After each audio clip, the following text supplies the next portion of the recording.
guys, this is Ali. I hope you enjoyed this story.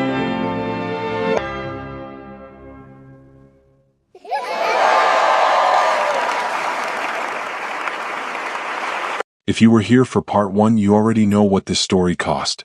You know about a 3-year-old girl who picked up a teddy bear in a market and dialed 3 numbers and saved a billionaire's life. You know about twin girls separated at birth by a woman who loved a man so desperately she convinced herself that stealing was the same as deserving. You know about 7 years of a love story that was interrupted by a lie before it could finish its first sentence. If you haven't seen part 1, the link is in the description. Go watch it. Come back. Because what's about to happen will mean nothing without knowing what it cost to get here. For those who stayed, she's walking down the aisle. White dress. November light through cathedral windows. And at her feet, 2 4-year-old girls in identical cream dresses with flower baskets they are taking extremely seriously, scattering petals with the focused generosity of people who have been given an important job and intend to execute it perfectly. Lily sprinkles hers in a careful, deliberate line. Haoun throws hers in generous fistfuls like she's seasoning something. The crowd laughs. Then the crowd sees Mary. And the laughing softens into something else. Some people reach for their partner's hands without realizing they're doing it. An elderly woman in the 3rd row presses a handkerchief to her mouth. A man who had insisted to his wife he wouldn't cry is visibly losing that argument. At the end of the aisle, Minha stands. He has stood in boardrooms and courtrooms, and at the top of every professional structure a man in his position is supposed to climb. He has stood in the wreckage of a marriage and beside a hospital bed and on a market street where his life was saved by a child who remembered 3 numbers. He has never stood like this. His jaw is doing that thing it does when he is trying to contain something too large for the container, and his eyes are tracking Mary down the aisle with the quality of attention he has always given her. Total, specific, like the rest of the room is approximate and she is the only thing in focus. She sees him. And her whole face changes. Not dramatically. Not in the way films score with swelling strings. Just, the last of the careful, composed, practical armor she has worn for years drops away completely, and what's underneath it is something very simple. She is happy. She walks toward him. But before we get to the vows, before the part where this becomes the ending it should always have been, I have to take you back. Because this wedding almost didn't happen. Not once. 3 times. And the person responsible was, again, someone who had already done enough damage. Welcome back to the channel. If you're new, subscribe now. Drop a comment telling me where you're watching from. And let's go back to where part 2 actually begins. 6 months earlier. The Gyeongju apartment. Tuesday evening. The girls were asleep. Both of them in the room they had taken to sharing on the nights Haoun stayed over, which had become most nights because the alternative involved Haoun standing in the hallway at 9 p.m. with her small suitcase and an expression that communicated she had made her own assessment of the situation, and it was this. Mary was at the kitchen table with a translation document and a cup of tea in the specific quiet of a house with sleeping children, that particular quality of silence that has texture and warmth to it. Minha knocked at 8:45. She had expected him. They had planned dinner. They often planned dinner now, in the natural, undramatic way of 2 people for whom sharing meals had become the most honest part of the week. He had texted to say he was running late. She had kept his portion warm. She opened the door. He looked, she thought, like a man who had made a decision. She had learned to read the specific quality of his decisions by now. The set of his shoulders, the careful control of his expression that meant the expression wanted to do something else. Come in, she said. Food is warm. He came in. He sat at the table. He did not pick up his chopsticks. She sat across from him and looked at him with a patience she had developed over months of conversations that went to places they hadn't planned. What is it? He reached into his coat pocket. He put a small box on the table. Not dramatically. Not on one knee, not with rehearsed language. Just set it there on the kitchen table between the translation document and the teacup. The same table where they had sat the night she showed him the DNA report, the same table where everything had shifted. She looked at the box. Mary, he said. She looked at him. I have said things badly before, he said. I have waited too long before. I have allowed other people to make decisions that should have been mine. He kept his eyes on hers, steady and entirely serious. I'm not doing any of those things again. I am asking you directly now while I still have the... He stopped. I'm asking you directly. She looked at the box again. Open it, he said. She reached across the table. It was not a complicated ring. She had expected, from a man of his position, from the Jang name and everything it carried, something large and architectural. What was inside was instead a single oval stone the color of deep water, set simply without excess. She had once told him, 7 years ago, on a rooftop with cheap wine, that she found large rings performative. He had remembered. She picked up the ring. She turned it in the kitchen light. She was quiet for a long moment. Minha, she said. I know what you're going to say. Do you? You're going to say it soon. You're going to say the girls need stability before anything else changes. You're going to say we should be careful. He paused. You're going to say some version of all the practical things you've been saying for 6 months to make sure you don't move faster than you believe you're allowed to. She looked at him. Am I wrong? He asked. No, she said. Are any of those things actually the reason? A longer pause. No, she said more quietly. He leaned forward slightly. Then what is the reason? She set the ring on the table. She turned the box over in her hands. She looked at the man across from her, this man she had loved at 23 without knowing what it would cost, who had found her again at 31 through their daughter's 3-digit phone call, who had sat at this table and told her the truth about things that were easier to leave buried. I am afraid, she said very simply. He nodded. He had known this, she could see. He had known, and he was asking anyway. Of what? He said. That it goes wrong again. It won't. You can't know that. No, he said. I can't. He held her gaze. But I know what I should have done 7 years ago, and I know what I'm doing now, and I know that every single day I don't ask this question is a day I'm letting someone else's choice make mine again. He picked up the ring from the table. He held it out to her. I am not interested in being careful about this. I was careful before. It cost us 7 years. She looked at the ring in his hand. She looked at him. Outside, the radiator knocked. Somewhere down the hall, one of the girls turned over in her sleep. Mary reached out. She took the ring. She put it on. She looked at her hand and then at him, and she said, simply and without drama, in the way she said things that were completely true, yes. He exhaled. One breath from somewhere deep. She laughed at the sound of it, that unauthorized laugh, the real one. He laughed too. And for a moment the kitchen was full of it, just the two of them at a kitchen table, laughing in the way people laugh when relief and joy arrive at the same time and the body doesn't know which to lead with. Then his phone rang. He glanced at the screen. His expression shifted. My mother, he said. The laughter settled.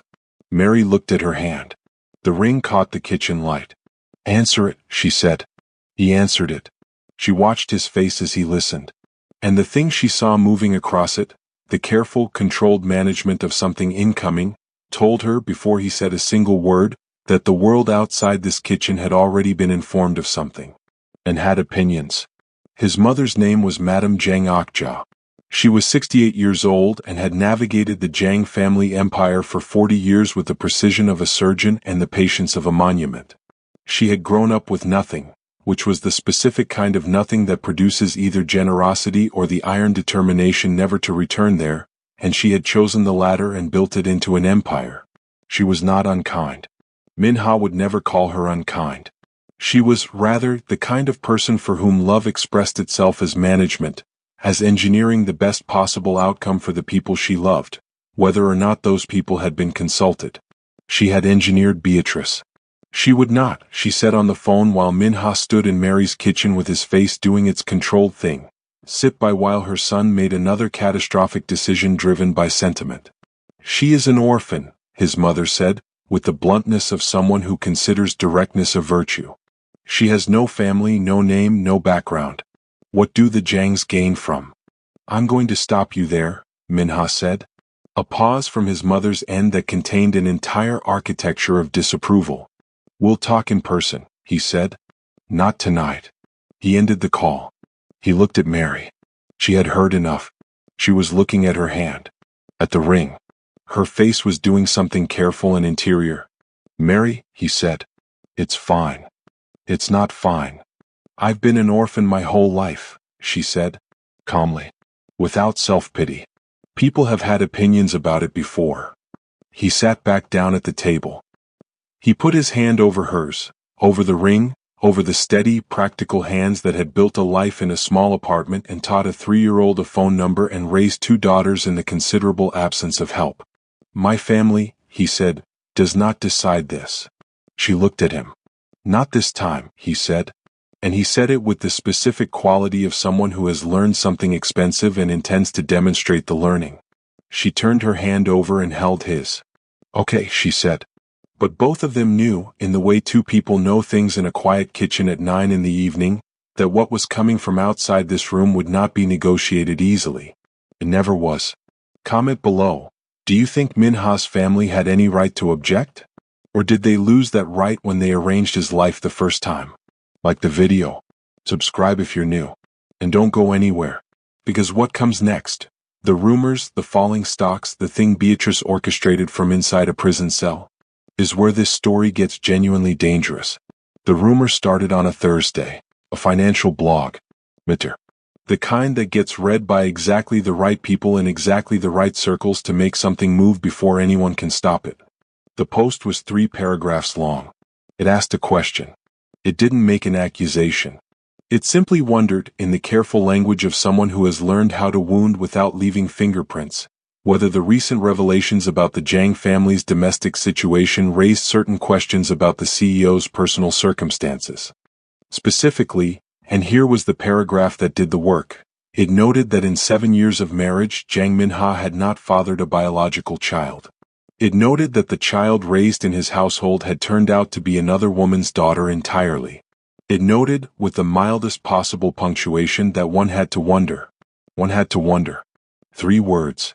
By Friday morning, the wondering had spread to 4 other financial platforms, 2 gossip sites, and a television entertainment segment that ran it between a celebrity divorce and a cooking competition. By Friday afternoon, the word being used was no longer wonder. The word being used was impotent. Minha's phone started at 6 a.m. His PR director. His board liaison. His eldest uncle, who never called, which meant the situation had reached the altitude of family emergency. Minha sat in the back of his car on the way to the Jiangsu office he'd been using for the acquisition project and listened to each call with the stillness of a man who is measuring the damage before deciding how to move through it. The Zhang Group stocks had opened down 4%. By 10 a.m. they were down 6. By noon, 7.5. His assistant slid a tablet across the car's center console without a word. The graph was not subtle. He looked at it. He handed it back. Get me the board on a call at 3, he said. Already arranged, she said. He looked out the window at Jiangsu going past. Old stone. Persimmon trees bare now in late autumn. The city that had given him back his life and his daughters in the same afternoon. He thought about Mary. He picked up his phone. She had already seen it. He could tell from the way she answered, not her usual voice, which was warm and direct and slightly distracted if she was mid-translation. This was her careful voice. The voice she used when she was processing something and didn't want it to show. I've seen it, she said before he could speak. It's not true. I know it's not true. Mary? I know, she said, steadier than he would have been in her position. What do you need from me right now? He paused. He had expected. He wasn't sure what he'd expected. Distress, perhaps. Withdrawal. The reasonable instinct of a woman who had already survived one implosion and might understandably choose not to stand in the path of another. Nothing, he said. I need you to stay inside for now. You and the girls. A pause from her end. Stay inside, she repeated. There are photographers outside your building. Silence. How many? She asked. Enough, he said. I'm sorry. I'm going to handle this. Minha. Her voice was very even. How did they find my address? It was the right question. The precise question. The question he had been sitting with since the first call at 6 a.m. I don't know yet, he said. But he had a direction. Mary locked the apartment door and stood with her back against it. The girls were at the kitchen table. Lily was drawing. Haoun was explaining to Lily why her drawing would be improved by the addition of a horse, a position Lily was entertaining with skeptical patience.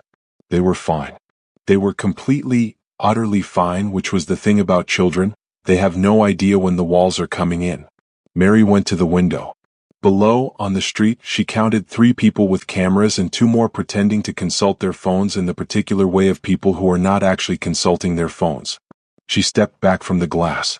She felt it then, the thing she had felt once before years ago in the months after Minha disappeared from her life, when she had been watched without knowing it, managed without consenting to it, moved around a board she couldn't see. She felt watched. She pulled the curtain. "Mommy," Lily called from the kitchen. "Haun says my giraffe needs a horse." "Does my giraffe need a horse?" asked Gerald. Mary said. "Gerald is a giraffe. He doesn't know about horses." "Then maybe Haun has a point." Haun's quiet, triumphant laugh drifted down the hallway. Mary stood at the curtain with her hands still on the fabric. She told herself she was being practical. Keeping the girls inside was practical. Not engaging with photographers was practical. Trusting Minha to handle the board, the press, the falling stocks, that was practical. What was not practical was the specific cold thing moving through her chest that felt very much like the beginning of a familiar fear. The fear that this life, this one, the one she had fought for and rebuilt and finally allowed herself to reach for, was about to be disassembled by forces she couldn't control. Again. She had survived it once. She was not certain she could survive it twice. The board call was at 3. 12 faces on a screen. 11 of them older than Minha. 7 of them related to him in the various degrees of relation that characterize family empires. Uncles, cousins, his mother's brother-in-law who had never liked him and used every meeting to communicate this without saying it. And his mother. Madame Zhang sat at the center of the screen with the composed displeasure of a woman who has been proven right about something and takes no pleasure in it. "The numbers," she said without preamble, "are recoverable," Minha said. 8% by close of trading. "Recoverable," he said again. Minha. His uncle, the one who never called. Heavy-jowled and deliberate. "This is the second consecutive public incident involving your personal life that has impacted group valuation. The Beatrice situation cost us 11% over 3 months. Now this." "The Beatrice situation," Minha said carefully, "was not my doing." "No. But the response to it, the divorce, the timing, the very public nature of the—" "What would you have had me do?" His voice was controlled. Entirely controlled. "Stay married to a woman who stole a child?" Nobody answered that. "The rumor is false," he said. "My legal team is already identifying the origin point and we will pursue defamation through every available channel." "The market doesn't wait for defamation suits," his mother said. "Then we get ahead of it another way." He looked at her directly through the screen. "A statement. From me. Clear and unambiguous. A statement addressing the rumor only draws attention to—" "I'm not addressing the rumor," he said. "I'm announcing my engagement." Silence. Complete board-level silence. His mother's face on the screen did not move. But her eyes did, a single sharp shift that contained an entire conversation she was saving for later. "To Mary Johnson," he said, into the silence, clearly. "My announcement will go out tomorrow morning. I'd prefer the board's support. I don't require it." He ended the call. His assistant, sitting across from him, looked at her notepad with the focused attention of a woman who had long ago decided that the best response to Jiang Minha making a unilateral decision in a high-stakes meeting was to begin immediately preparing for the consequences. "Draft the announcement," he said. "Already open," she said. The announcement went out at 9 a.m. Saturday. It was 2 paragraphs. The first confirmed his engagement to Mary Johnson. It named her. It described her with the exact words he had chosen himself and refused to let his PR team soften.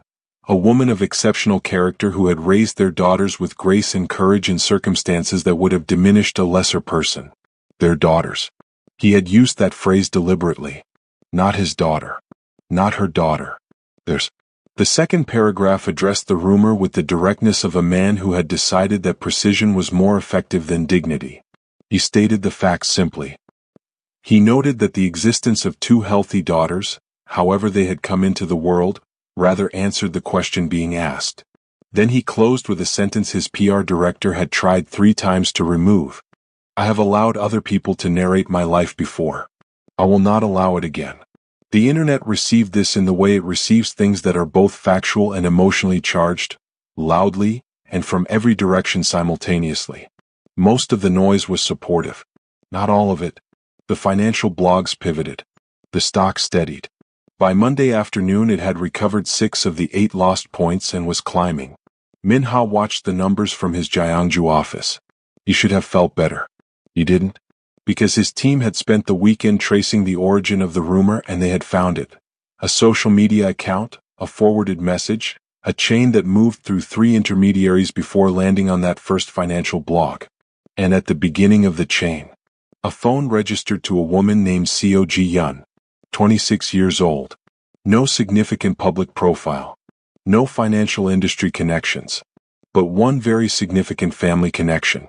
She was Beatrice's younger sister. Min-ha stared at the name on the document his investigator had placed in front of him. He sat with it for 30 seconds. Then he picked up his phone. He called the prison. The call went through the standard channels. Recorded, monitored, 30-minute limit. Beatrice answered.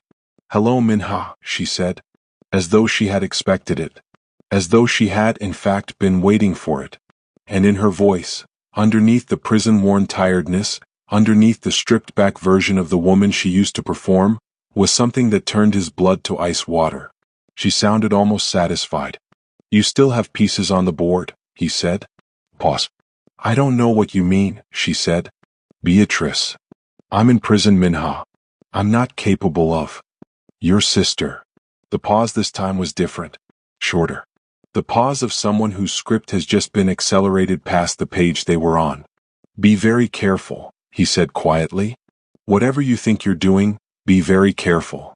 "I told you," she said, and her voice had dropped to something private and almost conversational, "that I wouldn't go down alone." The call ended. Not because the time ran out. Because she hung up. Min-ha set his phone on the desk. He looked out the window at Gyeongju. He thought about Mary in her apartment with the curtains pulled. He thought about 2 4-year-old girls who had already been used as pieces in someone else's game once. Then he thought about what Beatrice had just told him without saying it. She wasn't finished. This was not the end of what she had planned. This was the beginning. He didn't tell Mary about the phone call that night. Not because he was protecting her. She would have called that patronizing and she would have been right. He didn't tell her because he needed 24 hours to understand the full shape of what Beatrice had set in motion before he brought it to the woman who had already absorbed more than any one person should be asked to absorb. He needed to know what he was walking into before he asked her to walk into it with him. So he said nothing. He came to dinner that evening with a bottle of the plum juice Lily had decided was her personal beverage of choice, and he sat at the kitchen table and helped Ha-eun with a puzzle and listened to Lily explain at considerable length a dream she'd had involving Gerald the giraffe and a submarine, and he laughed in the right places and asked the right questions. And underneath all of it, Beatrice's voice. "I wouldn't go down alone." The news broke on Wednesday. Not the financial blogs this time. A mainstream outlet. One of the large ones, with the reach and the credibility to make something permanent rather than merely viral. The headline was careful. Headlines that are trying to destroy something are always careful. Wonder Kid twins, what the Jang family doesn't want you to know. The article beneath it was thorough. Whoever had compiled it, and Min-ha's team would spend the next 72 hours establishing that Seo Ji-yeon had fed information to a journalist she'd been in contact with for months, had done meticulous work. It contained the girls' names, their ages, the details of the birth night story told with a particular slant, not as a tragedy of deception, but as a scandal of convenience. As though the twins' existence was itself a controversy rather than a consequence. It included photographs. Not paparazzi shots. Those were blurry, distant, manageable. These were clear. Close. The kind of photographs that come from someone who had been positioned deliberately, at the right distance at the right moment. Lily and Ha-eun side by side at the school gate. Their faces completely visible. Mary saw the article at 7:15 in the morning, standing at the kitchen counter with her phone and her first cup of tea, before the girls were awake. She read it through once. Then she set her phone face down on the counter. She stood very still for a moment. Then she turned the stove on and made porridge because the girls would be awake in 20 minutes and they needed breakfast and the world outside could do whatever it was going to do, but in this kitchen at 7:20 in the morning there was porridge to be made. Minha called at 7:30. "I know," she said before he spoke. "Mary, don't apologize. Tell me what you know." He told her about Beatrice's sister, about the journalist, about the chain his team had traced.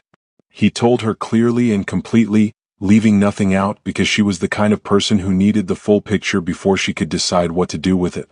She listened without interrupting. When he finished, she was quiet for 5 seconds. "She did this from prison?" Mary said. "Yes. She planned it before she went in." "We believe so, yes." Another silence.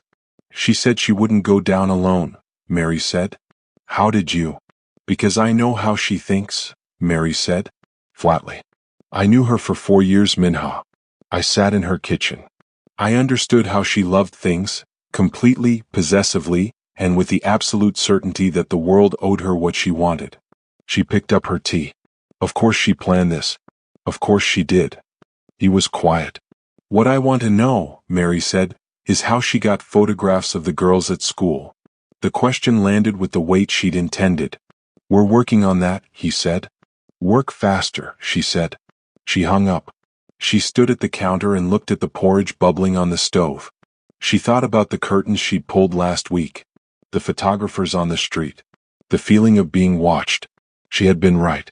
She had been watched and she had known it, and she had pulled the curtains and kept the girls inside and believed that was enough. It had not been enough. Because the photographs at the school gate were from before the curtains, before the articles, before any of this broke into the open. Whoever was feeding Beatrice's operation had been watching for weeks.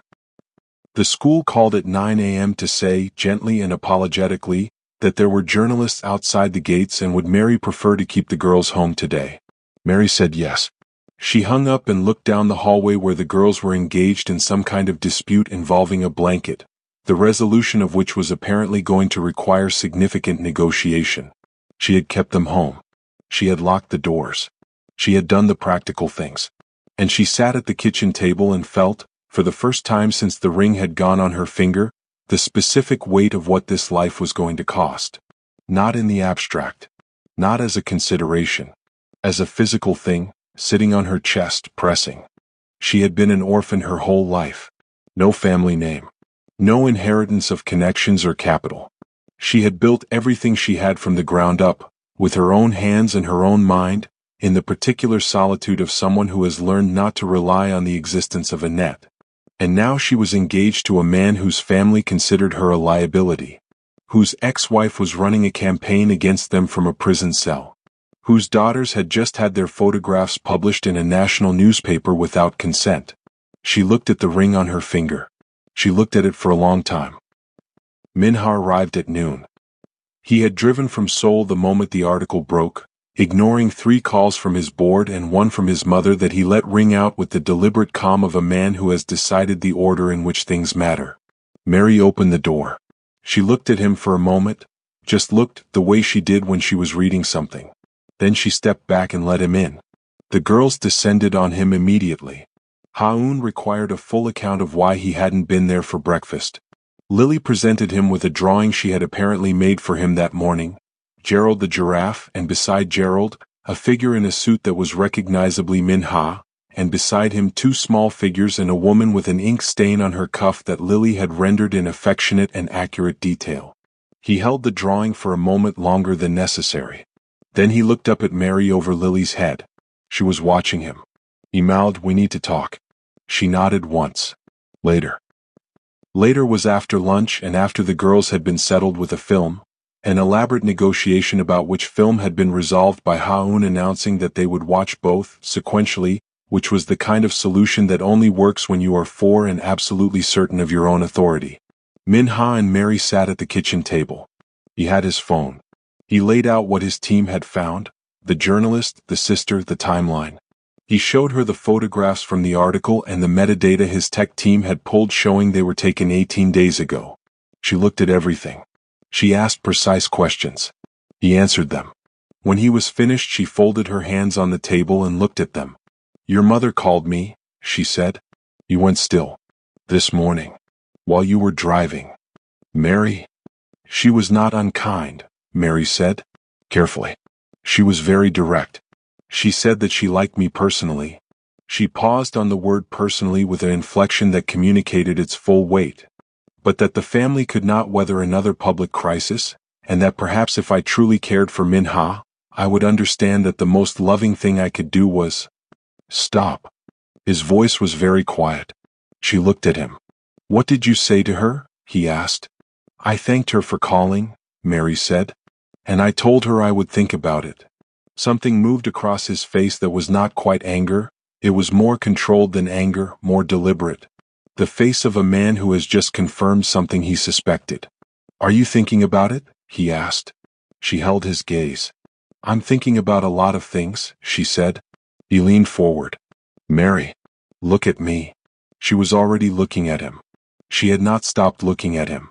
I am not 28 years old, he said.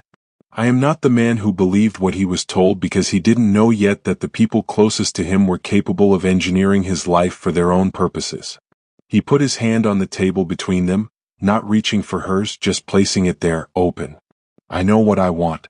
I have always known, but I know it now with the additional conviction of a man who lost it once and spent 7 years understanding what that cost. His eyes didn't move from hers. My family does not decide this. My ex-wife does not decide this from a prison cell. And you do not get to decide it on their behalf by being noble about it. She looked at his hand on the table. She looked at him. This was one of the reasons I left the first time, she said quietly. He didn't flinch. I know, he said. The pressure. The weight of being someone the world around you doesn't think is enough. She kept her voice even, but he could hear the thing underneath it. The old wound, not fully closed, pressed. I was 23 and I was already standing in a room where everyone was measuring me against a standard I hadn't been told about. And then Beatrice told me you'd chosen accordingly. She looked at the ring. I told myself that was the past. That this time was different. It is different. Is it? She wasn't accusing. She was asking. Genuinely, with the particular honesty of a woman who needs the real answer and not the reassuring one. Because from where I'm sitting, your mother is calling my phone before 9 a.m. Your stocks are falling because of who I am and what I came from. Your ex-wife is weaponizing your daughters from a prison cell. She looked at him steadily. Tell me honestly how this is different. He looked at her for a long moment. Because I'm still here, he said. She waited. 7 years ago I left, he said. I didn't fight. I believed what I was told and I walked away and I built a different life over the top of the real one and I told myself it was enough. He turned his hand over on the table, an offering. I'm still here. At your kitchen table. After the stocks and the articles and my mother's phone call and Beatrice's games from inside a prison. He held her gaze. I'm not going anywhere. That is what is different. The kitchen was very quiet. Down the hall, the film's soundtrack drifted. Something bright and musical, punctuated by Ha-Eun's occasional commentary and Lily's shushing. Mary looked at his hand. She placed hers over it. Okay, she said. He exhaled. But Minha. She kept her hand where it was and looked at him with all the clarity she possessed. We deal with this. All of it. Properly. I will not spend the next year of my life looking over my shoulder. We deal with it, he said. Starting now. He picked up his phone. He dialed his lead investigator. Find Seo Ji-yeon, he said. Tonight. They found her the following morning. Not hiding. Not running. Sitting in a cafe in Itaewon with her phone and a coffee, which suggested either extraordinary confidence or the specific recklessness of someone who had not expected to be traced this quickly. Minha's investigator called with her location at 7 a.m. Minha was already in the car. But what his investigator said next, quietly, with the careful tone of someone delivering information they know will change the temperature of the conversation, made him pull the car over. Sir, the investigator said. She's not alone. Who's with her? Pause. A journalist. The same one who ran the story. Another pause. And someone else. We've been running facial recognition on the cafe's external camera. And? Sir. The third person at that table is a member of your board. He sat with the engine off on a sole side street and let the information settle. A board member. Not an outside actor. Not a journalist with an agenda or a grieving sister acting on loyalty. Someone who sat across from him in quarterly meetings and voted on acquisition strategies and shook his hand at the end of fiscal years. Someone on the inside. Which one? He said. His investigator gave him the name. He closed his eyes for exactly 3 seconds. His uncle. The heavy-jowled one. The one who had never liked him. The one who had used every board meeting for years to communicate, through the precise architecture of his silences and his objections and his carefully worded concerns, that he considered Min-ha temperamentally unsuitable to run an empire of this size. He opened his eyes. Don't approach them, he said. Don't let them know they've been identified. I want everything, every communication, every transaction, every point of contact with Seo Ji-yun and that journalist. Can you get me that by tonight? By this afternoon, the investigator said. Good. He sat for another moment. His uncle. The thing about betrayal from the expected direction is that it still manages to land. You can know someone dislikes you for 15 years and still feel the specific impact of discovering they dislike you enough to do something about it. He started the car. He called Mary. I know who's been helping Beatrice on the outside, he said when she answered. Pause. Who? Someone from my board. He kept his voice neutral. I need you to take the girl somewhere today. Not your apartment. Somewhere they haven't photographed. Min-ha what? I'm handling it. I just need to know you're somewhere safe while I do. You're frightening me. I know. I'm sorry. He turned onto the main road. I'll explain everything tonight. Can you go to your neighbor? Mrs. Park? Pause. He could hear her thinking, the specific quality of Mary's silence when she was processing rather than hesitating. Yes, she said. Good. Don't post anything. Don't answer calls from numbers you don't know. You're really frightening me now. I know. Mary? Go, she said. Handle it. Call me when it's done. She hung up. He drove. Mrs. Park was 73 and had seen enough of life to understand that when a young woman appeared at her door at 9 in the morning with 2 small children and a very controlled expression and asked if they could visit for the day, the correct response was to immediately produce snacks. She produced snacks. The girls established themselves in Mrs. Park's front room with the efficiency of experienced travelers setting up camp. And within 15 minutes Ha-eun was explaining to Mrs. Park the correct hierarchy of stuffed animals and Lily was drawing what appeared to be a courtroom drama on the back of an envelope. Mary sat at Mrs. Park's kitchen table with her phone face down in front of her. Mrs. Park poured tea without being asked. The man, she said. Not a question. Complicated, Mary said. It always is with the good ones. Mrs. Park sat down across from her with her own cup. The easy ones are easy because they don't come with anything worth having. Mary looked at her tea. His family doesn't want me, she said. The simplest version of the truth. His family, Mrs. Park said, with the particular tone of a woman who has outlived several families' worth of opinions, are not the ones marrying you. No. But they're the ones who can make the marriage very difficult. Everything worth having is very difficult. Mrs. Park sipped her tea. You think I wanted my husband's mother when I married him? That woman looked at me like I was a spelling mistake for 11 years. She set her cup down. You know what changed her? What? Nothing. Mrs. Park smiled. She never changed. But I stopped needing her to. Mary looked at her. Then she looked at the envelope on which Lily was now drawing what appeared to be a gavel. What is she drawing? Mrs. Park asked. Justice, I think, Mary said. Mrs. Park nodded approvingly. Smart girl. Min-ha's investigator delivered everything at 2 in the afternoon. He sat in his sole office, the one in the Jang Group headquarters, the one with the floor-to-ceiling windows and the city spread out below in every direction, and he read through it with the focused attention he gave to documents that were going to change things. It was thorough. Seo Ji-yun had been in contact with his uncle for 4 months. The initial connection appeared to have been made through Beatrice. A letter, handwritten, sent from the prison through her legal team under the guise of personal correspondence. His uncle had received it, had replied, had begun a chain of communication with Co Ji-yun that the investigator had documented across 17 separate messages. The arrangement was financial. His uncle had funded the journalist, had provided access to internal Jang Group communications that explained how the reporter had known which details would be most damaging to the stock price, had sourced, through a contact, the photographer who had spent 3 weeks in Gyeongju, the photographs of the girls at the school gate.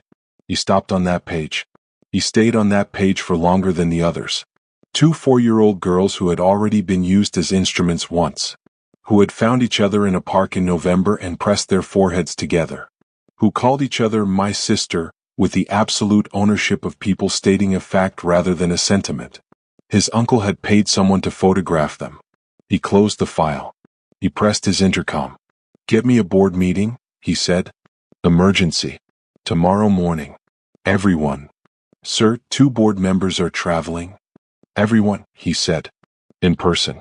If they are on this planet, they will be in that room." He called his mother that evening. Not with anger. He had made a decision, somewhere between the side street in Seoul and the afternoon reading the investigator's file, that anger was the wrong instrument for this. Anger was imprecise, scattered. He needed something more surgical. "I know about Uncle Sung-ho," he said. His mother was quiet. "You knew," he said. "Min-ha. You didn't arrange it. I don't believe you arranged it. But you knew." He kept his voice level.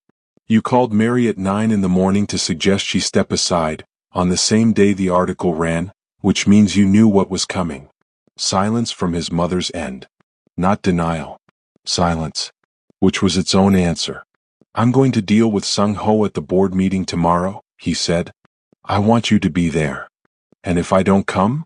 Her voice was quieter than usual. Older somehow. "Then I'll handle it without you. And the distance between us afterward will be on your account." He paused. "I would prefer you to come. I would prefer, after tomorrow, to build something with this family that is actually built on truth. But I will not build it at Mary's expense. Not one more time. Not one more day." His mother was quiet for a very long time. "She must love you very much," she said finally, "to stay through this." "She does," he said. "And so I would like you to consider what that costs her. What it costs someone who grew up with nothing to stand in the middle of all of this and not run." Pause. "Your father was like you," his mother said, quietly. "He also would not be moved once he had decided." "I know. It is inconvenient," she said. But there was something in the way she said it, not warmth exactly, but its approaching weather. "Will you be there tomorrow?" he asked. A long pause. "I'll be there," she said. The board meeting was at 9 a.m. Min-ha arrived first and sat at the head of the table. He had the investigator's file in front of him, printed, tabbed, organized. He had the financial analysis his team had run, the cost of the leak to the stock price, the projected recovery timeline, the liability exposure. He had everything he needed. The board filed in over 20 minutes. 12 people. Uncles, cousins, his mother's brother-in-law. Senior executives who were not family but had been with the Jang Group long enough to function like it. His uncle Sung-ho came in third from last. He sat down. He looked at Min-ha. Min-ha looked back. His uncle's expression was practiced, experienced. The expression of a man who has spent 50 years in rooms like this and knows how to make his face say nothing. Min-ha waited until everyone was seated. Then he opened the file. "Let's begin," he said. He laid it out without theater.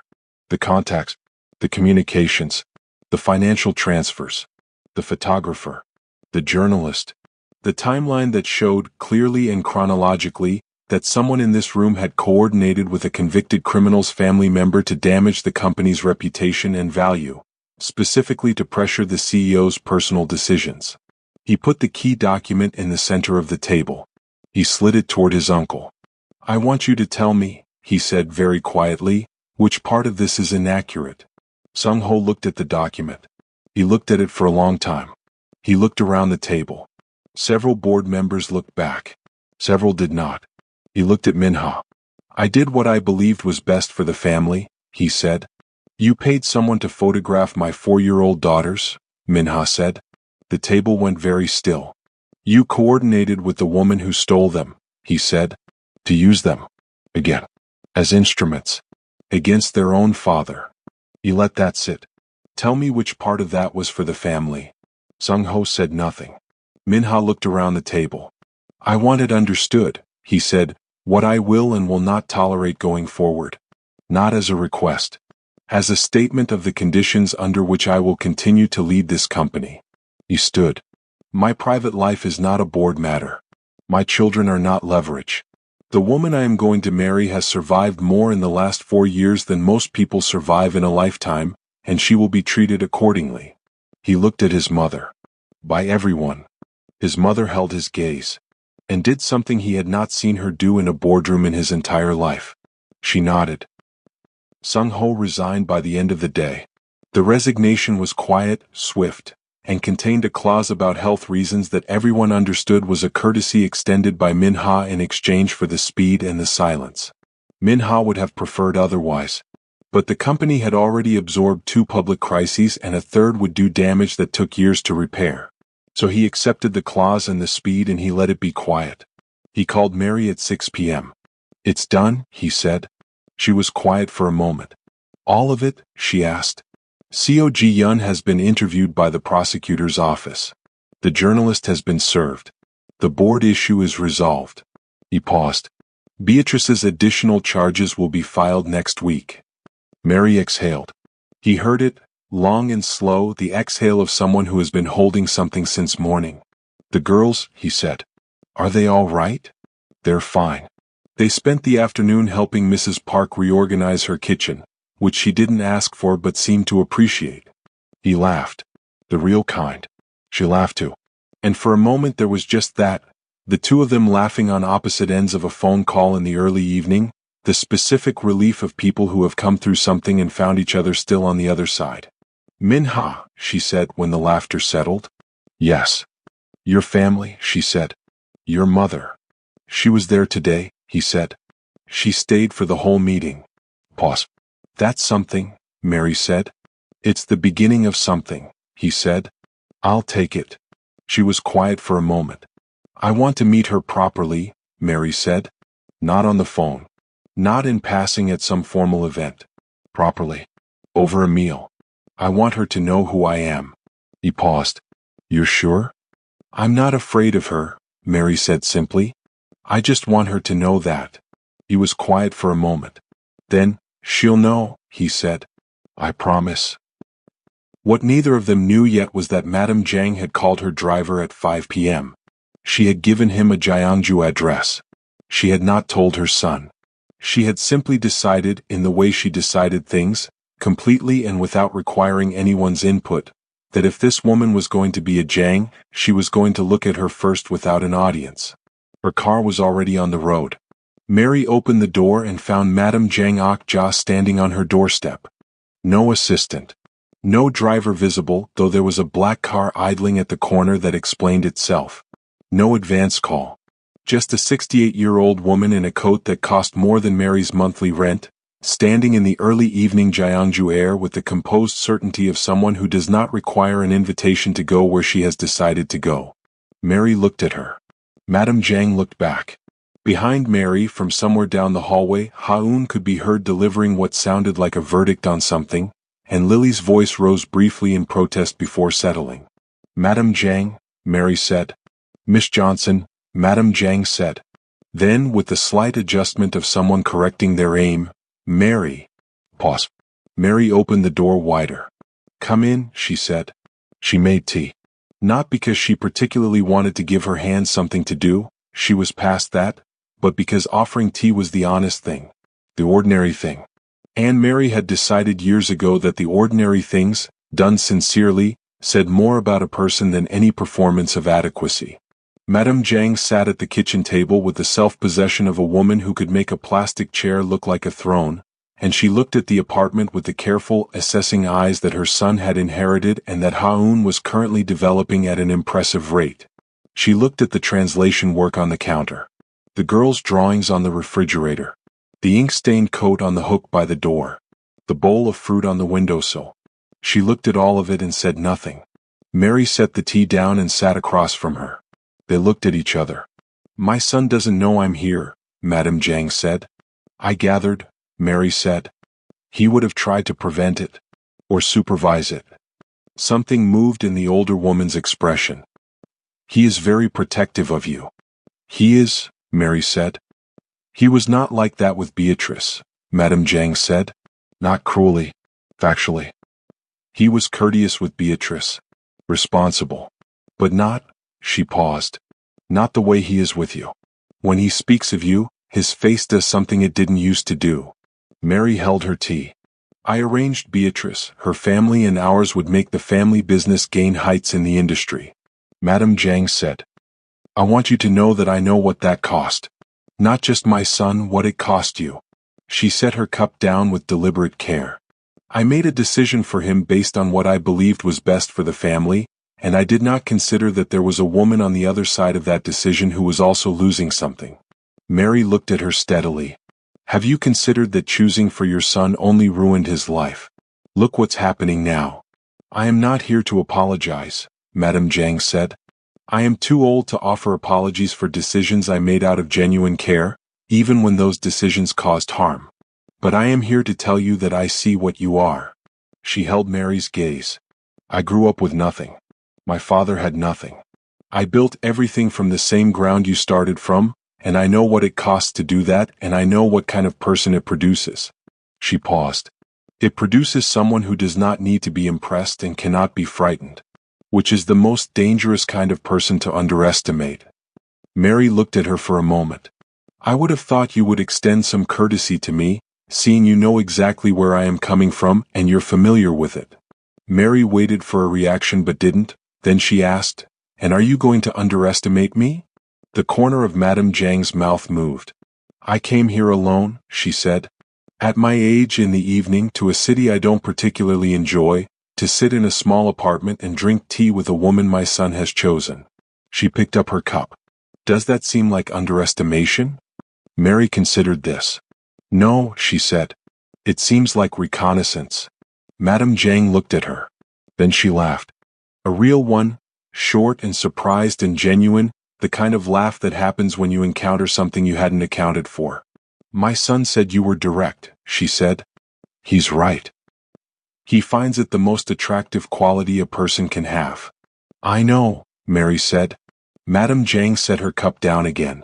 The laughter had settled, but it had left something in the room that hadn't been there before. Something warmer. The girls, she said. Asleep, Mary said. Then, would you like to see them? Pause. Something moved across Madame Zhang's face, quickly, involuntarily, there and managed before it could fully arrive. Yes, she said. They stood in the doorway of the room together. Lily was on her back with her arms flung wide in the complete surrender of a child who sleeps as fully as she does everything else. Gerald the giraffe was tucked under one arm.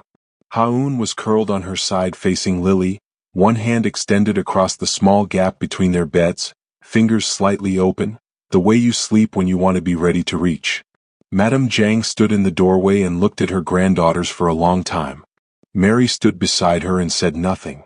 Haoun, Madame Zhang said quietly. She has Minha's way of sleeping. Curled like that. Yes, Mary said. I didn't know she had a sister. Her voice had changed. Still composed. But something under the composure had shifted. For 3 years I visited her and held her and I didn't know. She paused. That is also something I have to carry. Mary looked at her. They found each other, she said. That's what matters. Madame Zhang looked at her sideways. You are remarkably unwilling to distribute blame, she said. Blame is expensive, Mary said. I can't afford to spend what I have on people who've already done their damage. I'd rather spend it here. Madame Zhang looked back at the girls. Here, she repeated. Here, Mary said. She left an hour later. At the door, she paused with her coat buttoned and her composure fully restored, and she looked at Mary with the clear eyes of a woman who has made a decision. I will not interfere, she said. In the wedding. In the family you are building. I will not be the thing that stands between my son and what he has chosen. She held Mary's gaze. But I will be present. If you will allow it. Mary looked at her. Of course, she said. Madame Zhang nodded. She left. Mary closed the door and leaned against it for a moment and looked at the ceiling. Then she picked up her phone and called Minha. "Your mother just left my apartment," she said. A very long pause. She came alone, drank tea, looked at the girls sleeping. Mary walked back to the kitchen. "I think we're going to be fine." Silence from his end. "Minha." "I'm sorry," he said. He stopped. She heard something in his voice that he was managing, in the way he managed things that got too large. "I'm sorry she ambushed you." "She didn't ambush me," Mary said. "She came to see who I was. I respect that." She sat at the table. "She's like you. When she's decided something, she goes directly at it." "That is both accurate and alarming," he said. She laughed. He laughed. And then, "Mary." "Yes. I want to get married," he said. "Soon. Not because of the press or the stocks or my family or any of it. Because I have wanted this since I was 28 years old, and every day we wait is a day I am choosing patience over sense." She was quiet for a moment. "How soon?" she asked. "How soon will you let me?" he said. She looked at her hand. The ring. The deep water oval. "Give me 3 months," she said. 3 months, he agreed. "And Minha." "Yes."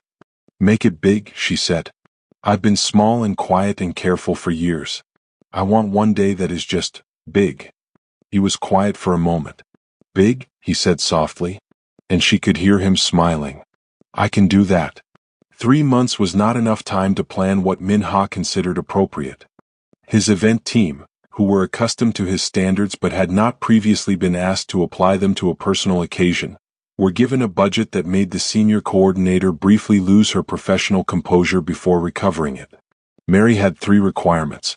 Yellow flowers. Because Lily had established the protocol. The girls down the aisle first. Both of them. With baskets. No receiving line. She would not stand in a line for 3 hours shaking hands with people she'd never met. They could find her at the table.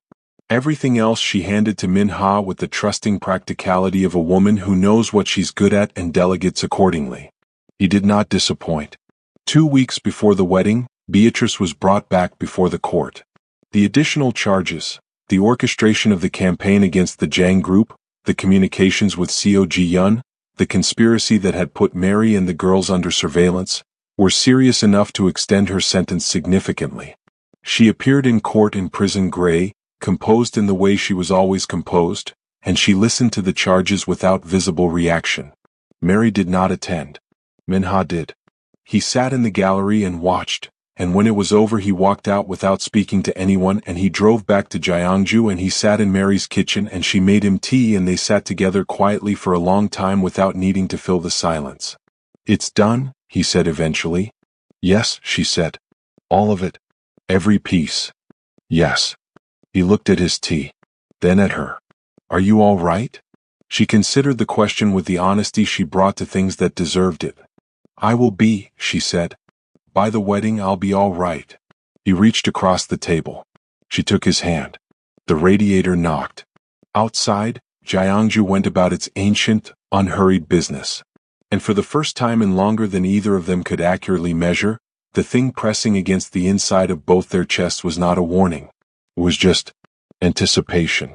While we're here, if you love this kind of story, the audiobook for the Korean billionaire visits his best friend's sister and sees a 7-year-old with his own gray eyes just went live on Gumroad. Link is in the pinned comment. Same energy, different story. Okay, back to the wedding. The morning of the wedding, Lily woke up at 5:43 a.m. and announced that she was ready. She was wearing her pajamas and holding Gerald, and had apparently decided that the concept of getting ready was a formality that didn't apply to people who were already emotionally prepared, which she was. Ha-eun woke up 12 minutes later, surveyed the situation with a tactical clarity that was her defining gift, and immediately began organizing the flower baskets that had been delivered the previous evening and placed in the corner of the room. Mary stood in the doorway of the girls' room in her robe with a cup of tea and watched her daughters, one clutching a giraffe, one arranging yellow petals with the focus of a military strategist, and felt something so complete and warm that it almost didn't fit inside her chest. The venue was exactly what Minha had promised. A converted historic hall in Gyeongju, restored stone walls, vaulted ceilings, windows that turned the November light into something deliberate and golden. Yellow flowers everywhere, not the tasteful sprigs of a professional florist working within budget, but the extravagant, unapologetic abundance of someone who had been told to make it big and had taken the instructions seriously. Lily saw the flowers and stopped walking and said, "Oh." Just that. With her whole face. Ha-eun took her hand and they walked forward together. The guests were a particular combination. Min-ha's world, board members, executives, business partners, the architecture of an empire attending because they had been invited or because they understood the significance or both. His mother, Madame Jiang, in a silk hanbok the color of deep plum, seated in the front row with the composure of a woman who has made her peace with something and intends to show it. Anne Mary's world, small and specific and entirely real. Mrs. Park from next door in her best coat. A university friend who had flown from Vancouver. 2 colleagues from her translation work. The hospital dispatcher, Park Ji-young, who had kept Lily on the line in the market that afternoon and had been personally invited by Min-ha in a gesture that had made the woman cry at her kitchen table when the invitation arrived. These worlds had no particular reason to know each other. They filled the same room anyway. The girls went first. They had rehearsed.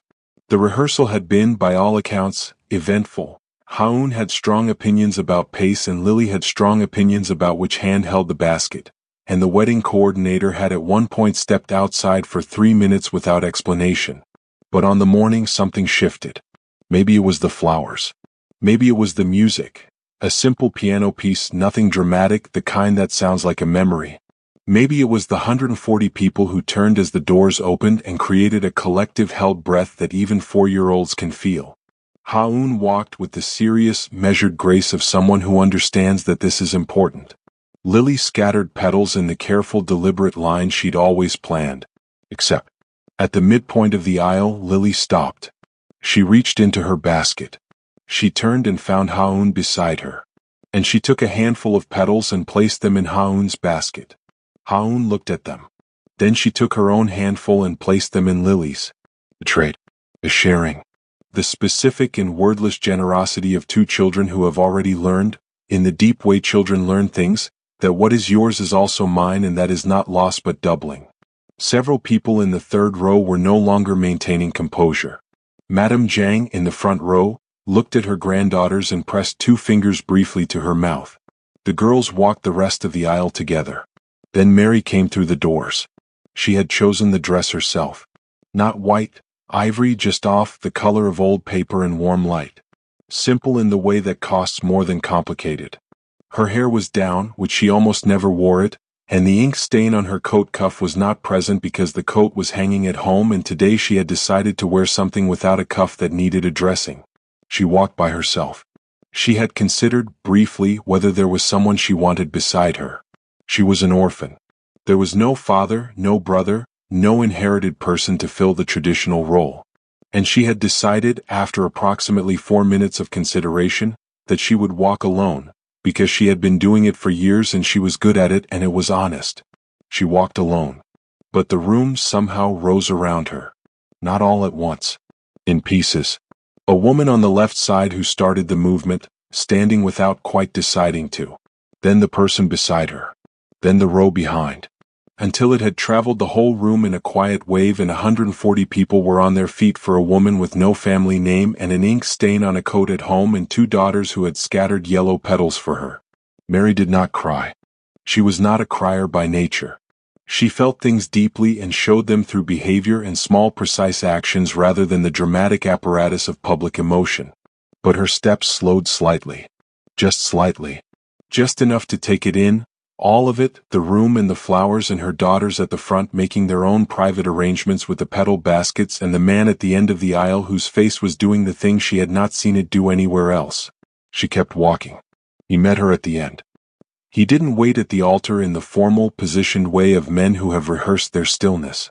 He took 1 step forward when she was close enough, and that step, small, involuntary, the step of someone whose body moved before it was given permission, was the truest thing in the room. She reached him. He looked at her for a moment before either of them moved. "Hi," he said quietly. "Hi," she said. And the ceremony began. The vows were not the standard ones. He had written his. She had written hers. They had not shown each other. He went first. He spoke in the direct, unmeasured way. He said, I have loved you badly and been separated from you by other people's decisions and spent 7 years proving to myself that it was possible to build a life over the top of yours. I now know it is not possible. So I am here. Finished with patience. Finished with carefully. I am choosing you loudly, permanently, and in front of everyone I know. Someone in the back row laughed. Then several people did because it was the kind of truth that surprised you into laughter before it made you cry. She looked at him through it. Then she spoke. She said, I taught my daughter 3 numbers in case I ever fell down and couldn't get back up. She used them to find you. I have decided to trust her instincts.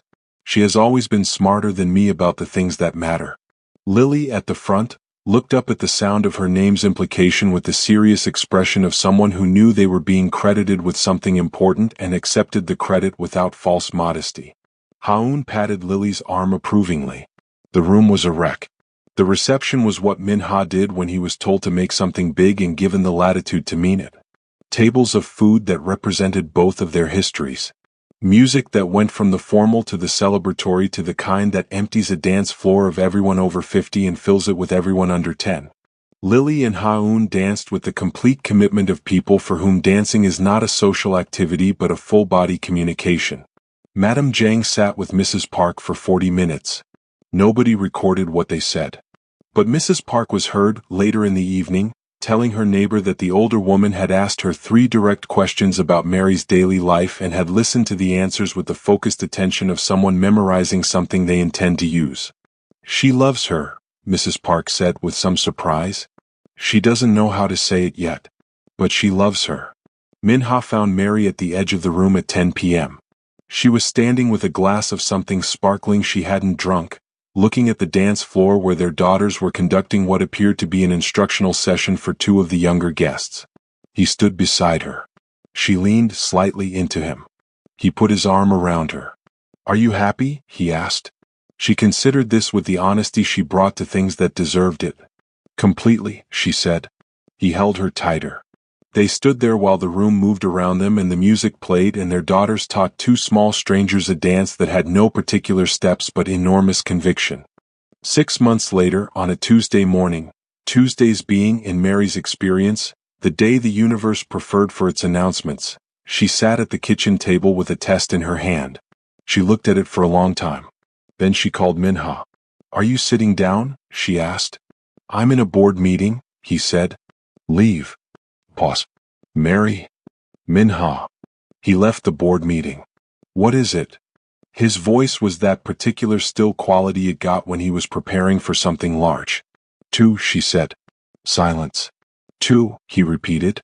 The doctor thinks around May. Silence that was longer and quieter than his usual silences. Min-ha.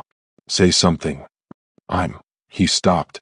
She heard him exhale, the long, deep kind. I'm sitting on the floor of the hallway outside the boardroom. She laughed. 2, he said again. Like he was learning the word in a new language. 2, she confirmed. Boys? Girls? Too early. I don't. He stopped again. Mary. Yes. Thank you, he said. She looked at the kitchen window. The Gyeongju morning was doing its usual thing. Old stone, autumn air, the city simply present and unhurried. Don't thank me, she said. We did this together. We do everything together now, he said. That's the arrangement. Yes, she said. That's the arrangement. The boys arrived in May. On a Tuesday. Of course. 2 of them. Both with Mary's eyes and Min-ha's height already, even at hours old, occupying space with a certainty that suggested they had arrived knowing exactly where they were going. Lily named one immediately and with finality. Haoun took longer. She tilted her head, both sides simultaneously, the serious indicator, and studied the second baby for a full 3 minutes before announcing his name with the authority of someone who has reached a verdict that is not open to discussion. Min-ha stood beside the bed and looked at his family. All of it. The complete, improbable, assembled against all odds entirety of it. He looked at Mary. She was tired in the way of someone who has just done something enormous and is already making practical assessments about the next 6 weeks. She had the specific expression of a woman who has not slept and doesn't care because the thing in front of her is worth it. She caught him looking. "Don't say it," she said. "I wasn't going to say anything." "You have the face," she said. "What face?" "The grateful one. The one you do when you're about to say something that will make me cry, and I refuse to cry today. I am too tired." He looked at her. He didn't say it. Instead, he reached over and moved a strand of hair from her face with the careful, specific attention of a man who has found the thing he was looking for and intends to pay it the quality of notice it deserves. She leaned into his hand. "We're going to need a bigger apartment," she said. He laughed. She laughed. And down the hall, because they had moved to a house by then, a real one in Gyeongju with a garden and a persimmon tree and enough rooms for the particular democracy the girls had established. Lily and Haun sat on the floor outside the room and waited. When the door opened and they were called in, they walked together. Same pace. Same tilt.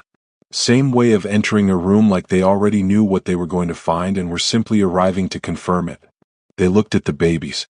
They looked at each other. "For," Lily said. "For," Haun agreed. As though the family had not been complete before and was now, simply and finally, what it had always been counting toward.